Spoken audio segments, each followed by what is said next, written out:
Hi everyone, it's Margaret here with 60andMe. I would like to talk to you today about solo aging and how you can create a care plan for yourself that really works.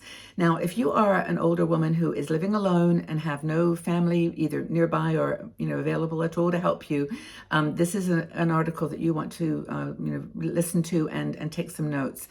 Carol Merrick wrote this article for us, and she's someone I've known for years, and I've watched her developing this world of support for solo agers, as she calls them. I think she used to call them elder orphans, but people that just don't have any family or friends that really they can turn to for support should they need caregiving as they get older.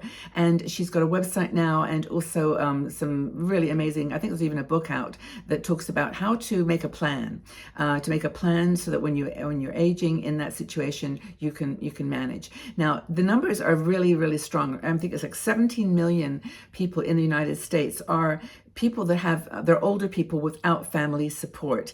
And this she basically outlines in this article 9 different ways that you can create this plan, and I want to go over with you the stages, because I think it's super important. Now, a lot of them really apply to any aging person, anyone that's thinking about getting paperwork together so that someone could look after them as they got a little older. But these are for people who are solo agers doing it on their own. So the first thing is to build a support network of peers.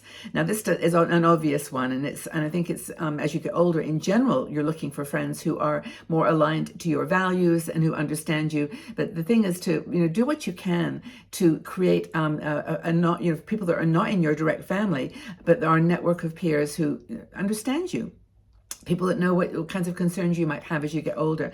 How do you do this? Well, I mean, we have technology as a friend here, and I know that some people are not that comfortable with it, but I personally think that online groups, Facebook groups, Instagram and other groups that have people where you can actually have a conversation. I mean, a lot of these online social media channels are not really geared for that, but I think Facebook particularly is more geared for an older client or person, and you can meet people there. Carol has a Facebook group, and you can just check it out by looking up Carol Merrick on Facebook, and lots of conversation, lots of connections being made. But I think building that peer group of people that can just help you share responsibilities and also just understand what kind of challenges you might be having, really important.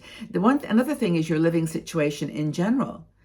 Where are you living? You may be someone who's a solo ager, no family or children, for example, living by yourself in a big house. And I think one of the questions that that we always ask in general as we're getting older is our living space serving our needs, and is the environment conducive to managing as you get older, and maybe get some challenges with mobility issues, or is it time maybe to consider something that's a little bit smaller, a smaller property if you want to sell and buy, not even buy, rent a property if you don't want to buy. And, there's complexity with purchasing, but just finding a housing situation where you can reduce the size. Another thing is to consider co-living, and this is where if you've got a big house and you don't want to leave it, and there's nothing wrong with that, to actually open up a room, bring in a roommate. And there are some groups now and companies that help you to qualify and interview and match yourself to someone that's, maybe in a similar situation or who would understand.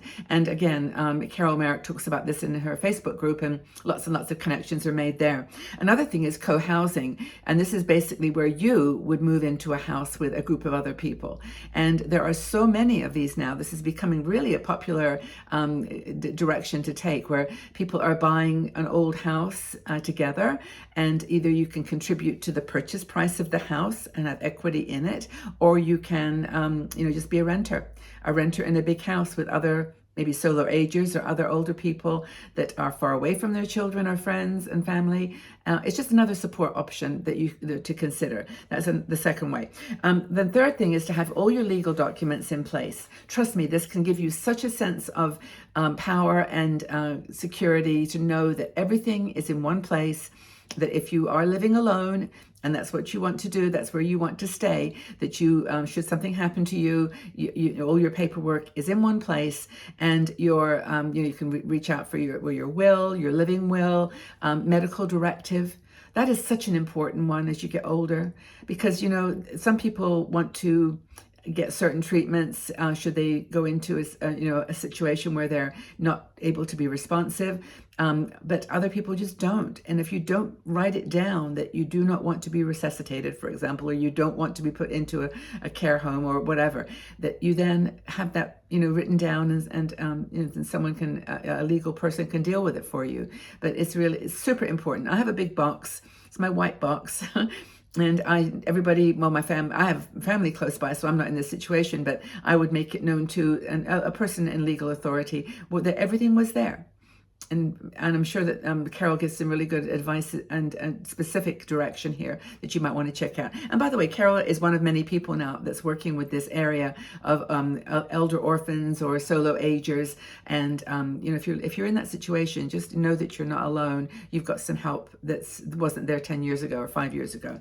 Another thing is to find reliable health care and a financial proxy. So basically make sure, as I said, that you write down all your medical challenges, whether you're taking medications, whether say, for example, you're diabetic and you go into a coma, or have a reaction, that you want to then, for medical professionals, to know what your medications you're taking, what your who your doctor is, what your plan is, and just be able to connect you to the people, if you're in a situation that needs help, connect you to the people that can be of assistance. And also a financial proxy. This is super important. I know many people in our 60andMe community who have been given the responsibility of being a financial, I don't know what the word is, just taking care of the finances when someone they love dies. And it's really, really complicated. And it can be so frustrating. As I said, I've got a box of papers, but even when I have to look for something in there myself, I've got my will and I've got my financial directive. I've got a power of attorney for my son. Maybe you've got a power of attorney as a solo ager for someone, a friend, a close friend, who you've agreed with someone that they'll be your advocate. But have that in order, financial and healthcare. It's really, really important. Another thing that Carol talks about a lot, and we have other articles by her actually on 60andMe, but this is about being realistic. You may be a strong woman, you may be in your 80s or older, and you may be really you can do this. You're okay. You've done it all your life. You've not married, you're married, lost your husband, you're on your own. You've done it all your life. You don't need help. You might do. So it's important that you are realistic about what the situation is and know that sometimes you might just have to ask for support. You might have to ask for help. And trust me, I know how hard that is. And a lot of women in our 60andMe community, solo agers or not, don't like to ask for help. So that's another thing to consider. We talked about it earlier, but building relationships in general, not just building a peer network, but just in general, know your neighbors, get to know who lives next door to you or above you or, in your building. And introduce yourself to them. Just say, hey, I'm living here alone. Well, maybe be careful with that one, I guess. I'm just thinking what I would say. Knowing me, I'd say, hi, I live here alone. I'd be really friendly. But of course, be careful with the information you give it to other people, even the ones you live with. But get to know them. That's the point. Get to know people, make friends with people. And just know who lives around you and who you could turn to if you needed some help. And then there's things like have a positive attitude and be open to exploring new options. Maybe like living in a big house has been how you've lived for 40, 50, 60 years. And now it's time to think about maybe living somewhere else and be open to that. Because in this new world of solo aging, you may not have had that as a plan. That may not have been the way you saw your life unfolding. But now you're there, have a positive attitude and be open to new ways of doing things. So I guess that summarizes it in a way, but have a plan. Have financial support, have financial guidance available to you, have all your documents in one place, be mindful of your budget for another thing and live within your budget so you don't get into financial difficulties. That whole financial infrastructure and sort of foundation is super important if you're living by yourself. But please also check out Carol Merrick's website and her Facebook group if that helps you.